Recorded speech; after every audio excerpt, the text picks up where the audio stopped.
let us now see an example, or in fact 3 examples on how we can understand the Clark and Parkes transformation in a better way, and how we can visualize the transformations. So, I have taken 3 examples here, one with a balanced voltage, one with an unbalanced voltages, three-phase unbalanced voltage, and one with a balanced voltages with harmonics like fundamental, fifth and seventh. So, these conditions are shown in these 3 figures, okay, and we will go through it one by one. Okay. So, let us first start with the balanced voltages and understand how we can interpret the Clark and Parkes transformation. So, let us take 3 waveforms.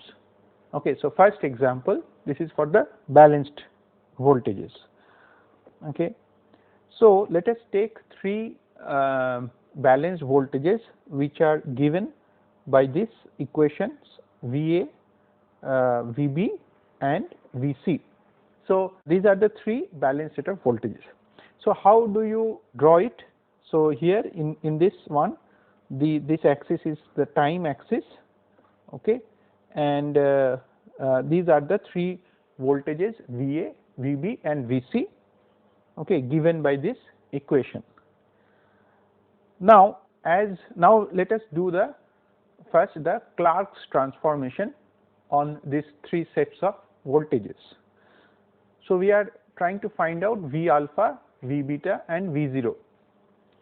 Now, since the sum of these 3 voltages is equal to 0, the sum of VA, VB, VC as shown here, the sum is equal to 0, therefore, automatically implies that V0t will be equal to 0, because V0t is by definition 1/3 of VAT plus VBT plus VCT. Okay. So, this is 1/3 of VAT plus VBT plus VCT. Okay. And so, this is equal to 0 in this case. So, in this waveform we can see that the V0 component is having a 0 magnitude. Okay. What about alpha and beta components? The alpha and beta components are or can be obtained from the matrix which we have calculated or shown before, and so we have seen this TC matrix, Clark's transformation matrix, and accordingly we can find out V alpha and V beta. V alpha and V beta have the same magnitude as the peak of the AC, VA, VB and VC. Okay. So, this is magnitude invariant transformation. Okay. The magnitude remains the same. And you can also see that the V alpha, the phasor or the waveform V alpha is leading the waveform V beta. Okay. And this is correct because I can just quickly draw it here, that V alpha should be leading, because you see we have said earlier that this is the alpha axis and this is the beta axis, and these are stationary axis. Okay. And then you have the space vector corresponding to this V A, VB, VC. This is a space vector which is rotating at a speed of omega. And so, as the space vector is rotating anti-clockwise direction, so at first it is crossing the alpha axis, so and then after 90 degrees it is crossing the beta axis. So, therefore, at first alpha is peaking. Okay. So, on the time, if I see the time domain, V alpha will first reach its peak when Vr is crossing this portion. Okay. So, V alpha is peaking, and after that, after 90 degrees, when Vr comes here, then it is V beta, means the beta axis projection is peaking, and so we see it here. Okay. So, in the time domain, alpha is 90 degrees leading to the beta waveform. Okay. So, this is the second about the alpha, beta and 0 components. What about the dq0 components? Okay. Now, we have the 0 is equal to the V0 in the alpha beta 0 transformation is 0. So, in the dq0 transformation also this will be equal to 0. Okay. In fact, we have not shown the dq0 just for clarity. So, V0 is also 0 here. So, I can write it here, V0 is equal to 0 in the dq0 transformation. Now, in this example, we have made the dq axis to rotate at the same speed as the speed of the reference vector. So, if the reference vector is here, so I can now so the dq is rotating. So, I will put the d axis here and I will put the q axis here, and they are also rotating at the same speed omega at which the Vr vector is also rotating. Okay. This is the Vr vector. The Vr vector is rotating at omega, and the d and q axis, okay, the rotating reference axis, they are also rotating at the same omega. And furthermore, the d axis is aligned or coincident with the reference vector, okay, voltage space vector. It is aligned with the voltage space vector Vr. So, if it is aligned with the voltage space vector, and if you are an observer standing on the d axis, what will you see? You will see that the magnitude of the space vector is always constant and it is maximum. So, this is what is shown here, Vd is equal to 1, and it is always a constant straight line value. What about the observer who is standing on the q axis? What will he see? He will see that there is no projection on the q axis, and hence Vq is equal to 0 in this case. Okay. So, if this was d dash and q dash, if I had placed the dq rotating axis at some other angle, rotating again at omega, then I would have seen some projection of Vq. Of course, there will be.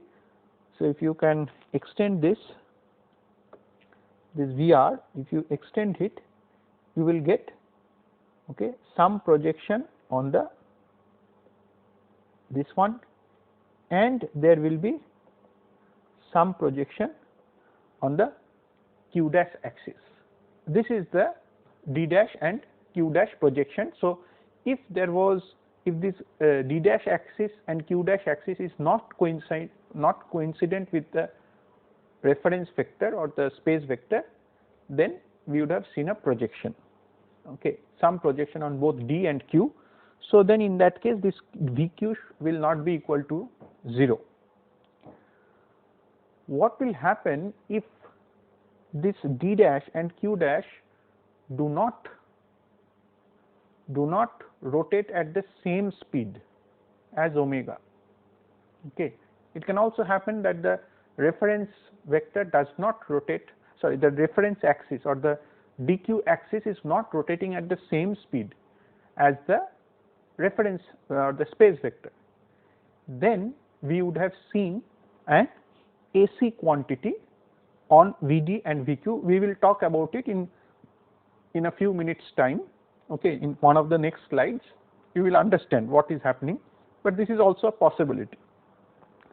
So in this example we have shown how V alpha, V beta, V0 will look like and how Vd and Vq look like. In this case we have taken the dq axis rotating at the same speed as the speed of the space vector, and we have also ensured that the d axis is coincident with the space vector. So this was the first example. Okay, let us now take the second example, and this example is about unbalanced voltages. Okay. Now in case of unbalanced voltages, so we have taken an example here.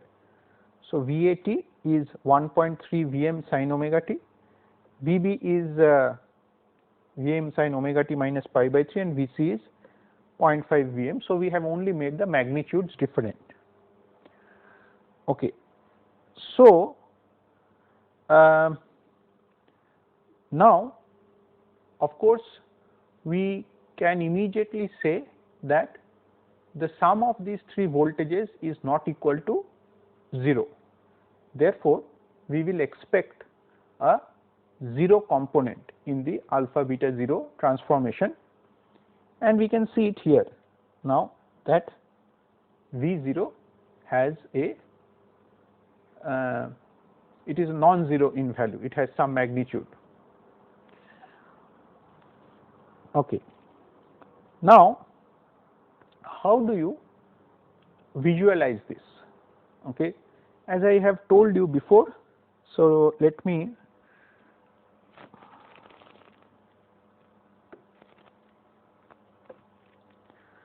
so if it is an unbalanced system, then as I have told you that we can visualize this as this alpha beta and 0, and we can visualize as if we have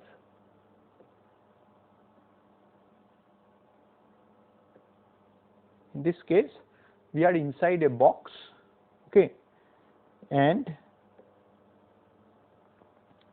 there is a space vector which is rotating three-dimensionally inside the box. Okay, there is a space vector which is rotating inside this box. Okay, it's an ellipse. Okay, three-dimensional, it is rotating, and so therefore definitely it will have some projection on the alpha axis, beta axis, as well as the 0 axis.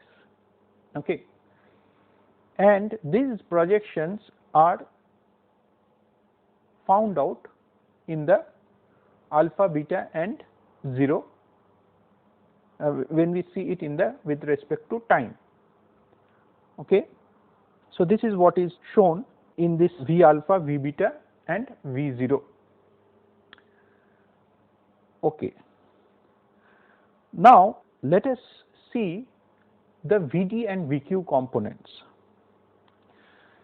Now of course let us first talk about the VDQ0, V0. V0 is, as I told you, V0 is an axis which is perpendicular to the rotating dq frame, and so it will also see, if we are making the d and q to be coincident in the same plane in which alpha beta plane is there, if these two planes are coincident, then 0 of the alpha beta 0 transformation, the 0 axis and the 0 axis of the dq 0 transformation, they will be coincident, and so we will see V0 to be same. Okay. Now what about the d and q? here we observe that the D has an average value and there is a second harmonic component, or in the D waveform there are two lobes. In the D waveform there are also two lobes in the Q waveform. Why are these lobes coming? So that means there is a second harmonic component in the VD and VQ waveforms. Why are they coming? So how do you justify this? So we had said that there was this so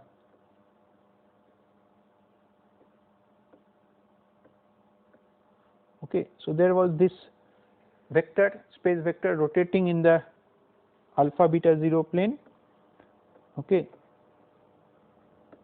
So if you look from the top, you will see the alpha beta plane. And how will you see this?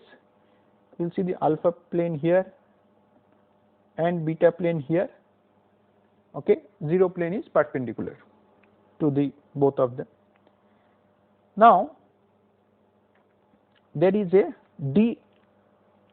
rotating dq here. This d and q is rotating at omega speed. So what is happening? D is rotating, D and Q axis, they are rotating at omega speed, and alpha beta are stationary, and on this two stationary axes we have two variables which are oscillating. So this alpha variable is oscillating on this V alpha is because this projection, the projection of this vector here on the alpha axis, with time you will see that it is oscillating on the alpha axis. Similarly, on the beta axis also there is one variable which is oscillating.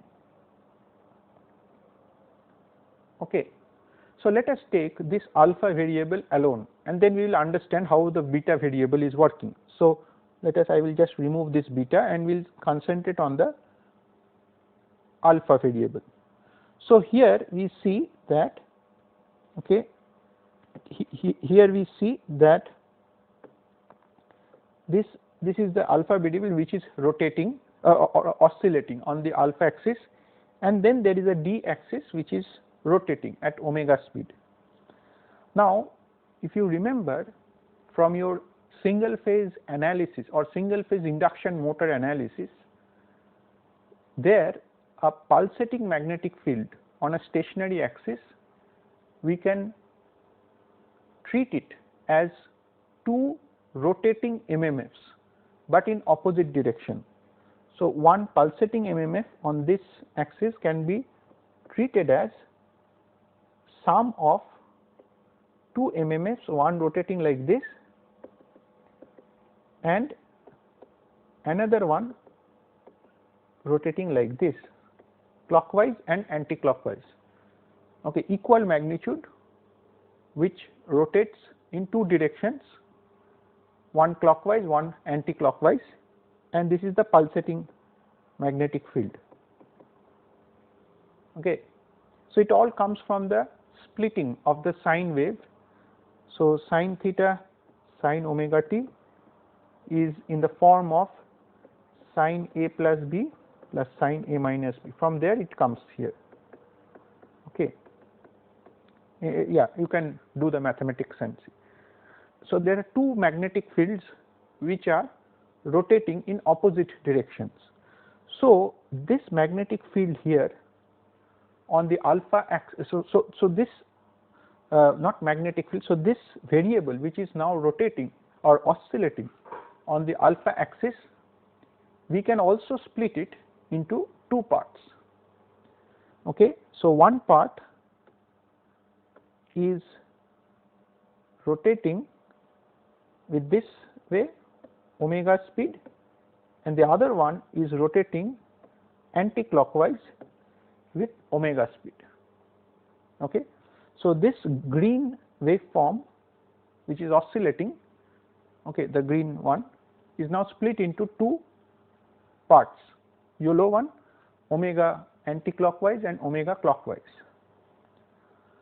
So if now you are an observer, okay, you are an observer standing on the d axis and you are also rotating by omega. So how will you observe these two waveforms here, number 1 and number 2? How will you observe them? Of course, number 1 will be stationary with respect to you, because number 1, the first waveform, the first rotating waveform anti-clockwise, is in synchronism with you. You are moving, the first one is also moving along with the same speed. There may be a phase difference between you, so you will see a constant phase difference between you and the first waveform, but it will be a steady DC value. Okay. What about the second waveform? The second waveform you will see as something which is rotating at 2 times the speed, because you are moving at omega here, this second waveform is moving at omega speed in the other direction. Okay.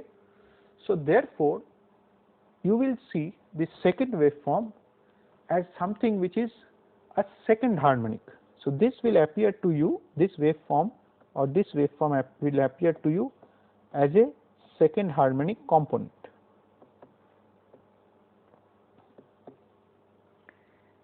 Okay, and this is what makes that dq0. If you see in the dq0, okay, we had, if you had the Vd, there was one average component and then there was a second harmonic. Okay, the average component comes from this waveform 1, that is this one. This gives the average one because it is, you are seeing it as a constant value. Okay. The second harmonic component comes from waveform 2, which is rotating in the opposite direction. Okay. So therefore you will see a dq with a second harmonic component superimposed. So this is the physical meaning of the waveform which you see here. Okay, the D has a second harmonic component, you can see here, this is 1 first cycle and then this is 2 cycles here.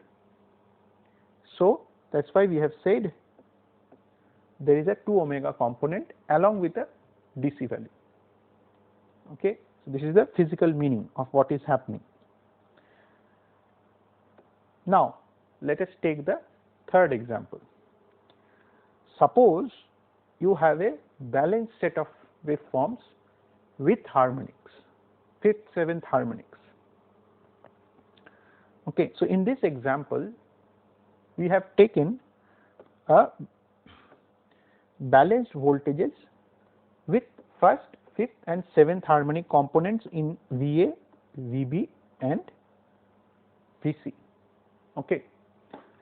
So if it is a balanced waveform, the sum of these 3 quantities or sum of these 3 VA, VB, VC, the 3 waveforms is 0 at all instants of time. So therefore the 0 component is 0. So V0 is 0. VA plus VB plus VC equal to 0 at all points of time. That is how we have taken this waveform. Now of course then you will understand that V0 is 0 both in alpha beta as well as in DQ domain. Now V alpha and V beta have a nature which is similar to the previous one, but you can see there are harmonics. So there is a harmonic. So you can see this is a harmonics appearing. Okay.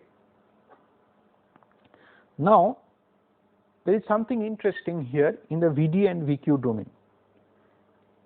There is a 6th harmonic component which I have said it contains the 6th harmonic in VD and VQ.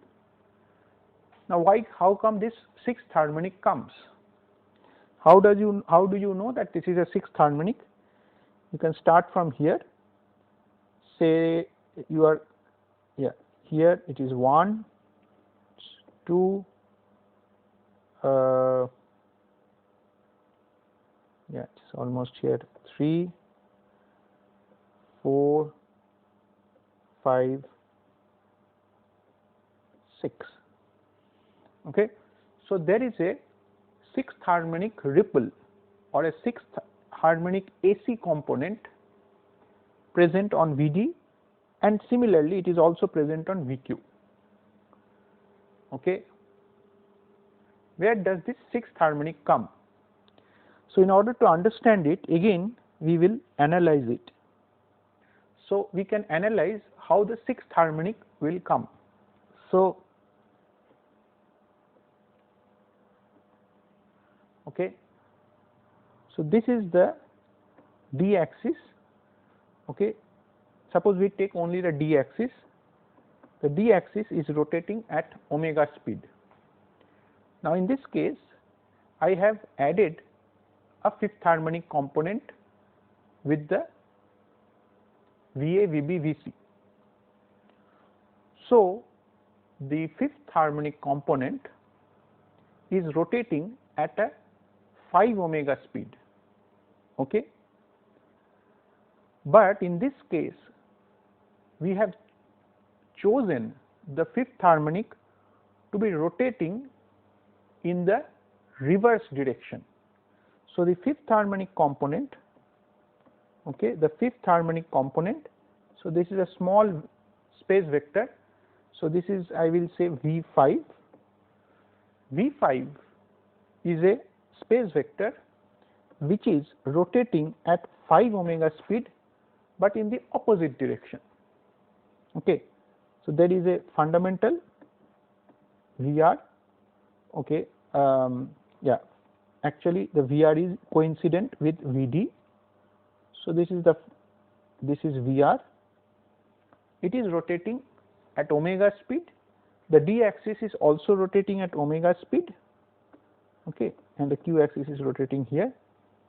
Now there is a V5 space vector which is rotating at 5 omega speed but in the opposite direction, and there is a V7 vector, okay, because I have added a fifth harmonic and seventh harmonic to the reference waveforms of VR.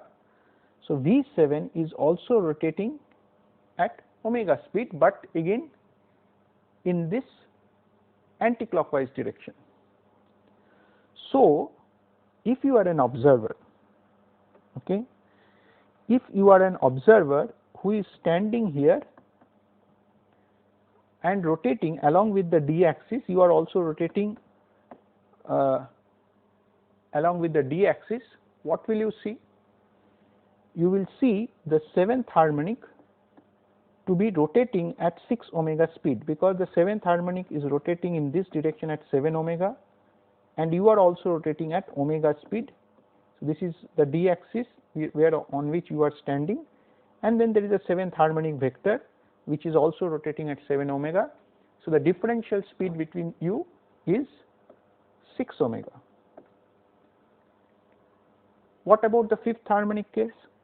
So this is the d axis and this is rotating at omega, and the fifth harmonic, this is the rotating at 5 omega. Again the differential speed is 6 omega.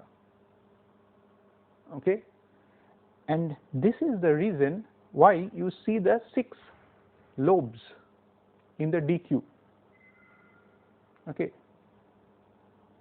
so this is the physical reasoning behind the 6 lobes. Now it may happen, okay, that this 5 omega, instead of rotating in clockwise direction, it can also rotate in the anti-clockwise direction. 5 omega can rotate in this way also, and in that case you would have seen a 4 omega, which means you would have seen 4 lobes in the DQ in the d axis and q axis, there will be 4 lobes, because if 5 omega, that vector or that harmonic space vector was rotating at anti-clockwise direction, you would have got a 4 times lobe in it.